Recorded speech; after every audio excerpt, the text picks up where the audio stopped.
तो आज हम बात करने वाले हैं बवासीर यानी हेमोरॉइड्स के बारे में। देखिए, ये एक ऐसी हेल्थ प्रॉब्लम है जो बहुत बहुत कॉमन है, पर लोग इसके बारे में बात करने से कतराते हैं और इसी वजह से ना इसको लेकर कई गलतफहमियां भी हैं। तो आज हम इसी को समझेंगे एकदम आसान भाषा में। और इस टॉपिक पर बात करने का सबसे सही तरीका है एक सच को एक्सेप्ट करना। जैसा कि मेडस्टार हेल्थ की डॉक्टर निकोल चौमोंट कहती हैं कि बवासीर के साथ एक कलंक जुड़ा हुआ लगता है, लेकिन सच तो यह है कि ये हम सभी को होता है। और यही बात समझनी सबसे जरूरी है कि ये कोई बीमारी नहीं है, बल्कि हमारे शरीर का एक नॉर्मल हिस्सा है। तो इसे ठीक से समझने के लिए हम 5 जरूरी पॉइंट्स पर बात करेंगे। सबसे पहले, ये हैं क्या, फिर इनके टाइप्स क्या हैं, डॉक्टर के पास कब जाना चाहिए, इससे राहत कैसे मिल सकती है, और सबसे आखिर में इसे होने से कैसे रोका जा सकता है। तो चलिए शुरू करते हैं हमारे पहले सेक्शन से, बवासीर आखिर है क्या। सबसे पहले तो इस गलतफहमी को दूर करते हैं कि यह अपने आप में कोई बीमारी है। असल में बवासीर हमारे मलाशय यानी रेक्टम में मौजूद ब्लड वेसल्स के नॉर्मल कुशन होते हैं। इनका काम भी जरूरी है। ये बाउल मूवमेंट को कंट्रोल करने में और हमें पेट भरा होने का एहसास कराने में मदद करते हैं। तो मतलब ये हमारे शरीर का एक बिल्कुल नॉर्मल और जरूरी हिस्सा है। प्रॉब्लम तब शुरू होती है जब इनमें सूजन आ जाती है। तो सवाल उठता है कि भाई इनमें सूजन आती क्यों है। इसके कई कारण हो सकते हैं, जैसे कि बाउल मूवमेंट के दौरान बहुत ज्यादा जोर लगाना, डाइट में फाइबर की कमी होना, या फिर लंबे समय से कब्ज या दस्त की शिकायत रहना। टॉयलेट पर ज्यादा देर तक बैठना भी एक बड़ा कारण है। और हाँ, प्रेगनेंसी, मोटापा और गलत तरीके से वजन उठाना, ये भी कुछ कॉमन वजह हैं। चलिए अब आते हैं अपने दूसरे सेक्शन पर। यहाँ हम समझेंगे कि इंटरनल और एक्सटर्नल हेमोरॉइड्स में क्या फर्क होता है, और यहाँ सारा खेल लोकेशन का है। देखिए, इन दोनों का फर्क समझना काफी आसान है।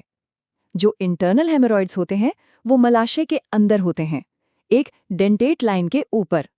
अब इस एरिया में ना दर्द महसूस कराने वाली नसें कम होती हैं, इसलिए आमतौर पर इनमें दर्द नहीं होता। हाँ, ब्लीडिंग हो सकती है। वहीं दूसरी तरफ जो एक्सटर्नल हेमोरॉइड्स हैं वो स्किन के नीचे, इसी लाइन के नीचे होते हैं। और क्योंकि इस हिस्से में नसें बहुत होती हैं तो इनमें अक्सर दर्द, खुजली और सूजन महसूस होती है। अब इंटरनल हेमोरॉइड्स के बारे में एक और बात जानना जरूरी है। इनकी सीरियसनेस को इस बेसिस पर ग्रेड किया जाता है कि वो कितना बाहर की तरफ निकलते हैं, जिसे मेडिकल भाषा में प्रोलैप्स कहते हैं। इसे समझने के लिए 4 ग्रेड्स बनाए गए हैं।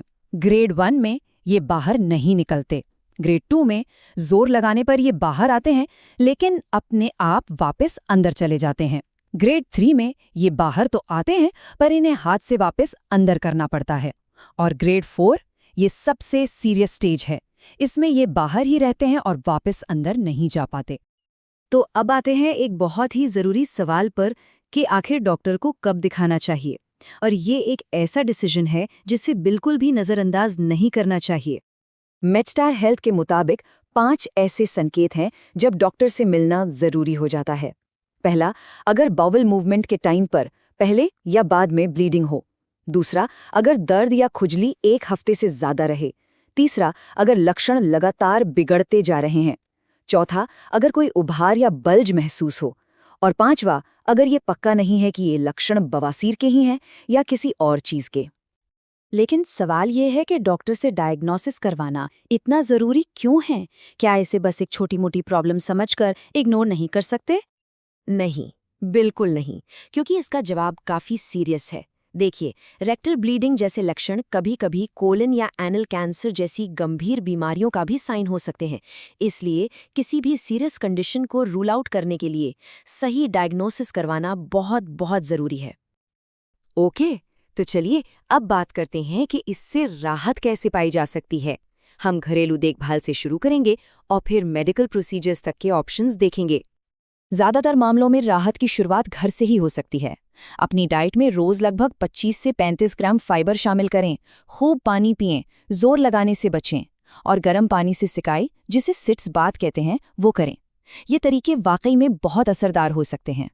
और हाँ, कुछ समय के आराम के लिए ओवर द काउंटर क्रीम्स भी इस्तेमाल की जा सकती हैं। लेकिन अगर इन घरेलू उपायों से आराम ना मिले तो घबराने की बात नहीं है।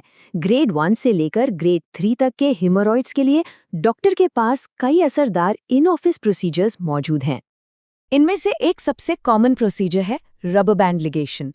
इसमें होता क्या है कि इंटरनल हेमोरॉइड के बेस पर एक छोटा सा रबर बैंड लगा दिया जाता है। ये उसकी ब्लड सप्लाई को रोक देता है, जिसके बाद वो सूखकर अपने आप गिर जाता है। तो इलाज का तरीका काफ़ी हद तक ग्रेड पर डिपेंड करता है। ग्रेड 1 और 2 में अक्सर डाइट और लाइफस्टाइल में बदलाव और बैंडिंग जैसी छोटी प्रक्रिया ही काफ़ी होती हैं। ग्रेड 3 में भी बैंडिंग अक्सर काम कर जाती है, पर कभी-कभी सर्जरी पर भी विचार किया जाता है, जबकि ग्रेड 4 के लिए सर्जरी ही अक्सर सबसे अच्छा ऑप्शन माना जाता है। और अब आते हैं सबसे ज़रूरी हिस्से पर, प्रिवेंशन। क्योंकि कहावत है ना, prevention is better than cure. समस्या को होने से रोकना ही सबसे अच्छा इलाज है। तो इन लक्षणों को बार-बार होने से रोकने के लिए कुछ आदतें अपनाना बहुत ज़रूरी है, जैसे हाई फाइबर डाइट जिसमें फल, सब्जियां और साबुत अनाज हों। खुद को अच्छे से हाइड्रेटेड रखें, रेगुलर एक्सरसाइज करें ताकि बावल फंक्शन ठीक रहे। और हाँ, बहुत देर तक एक जगह बैठने से बचें। और एक बहुत ही ज़रूरी बात, जैसे ही बाथरूम जाने की इच्छा हो, उसे टालें नहीं, फौरन जाएं। और हम इस पूरी बातचीत को इस एक सवाल के साथ खत्म करना चाहेंगे। अक्सर शर्म या झिझक के कारण लोग इस बारे में बात करने या डॉक्टर के पास जाने से बचते हैं। लेकिन सोचने वाली बात यह है कि जब बात सेहत की हो तो इस चुप्पी की असली कीमत क्या है। याद रखिए, सही जानकारी और समय पर देखभाल ही सबसे ज्यादा मायने रखती है।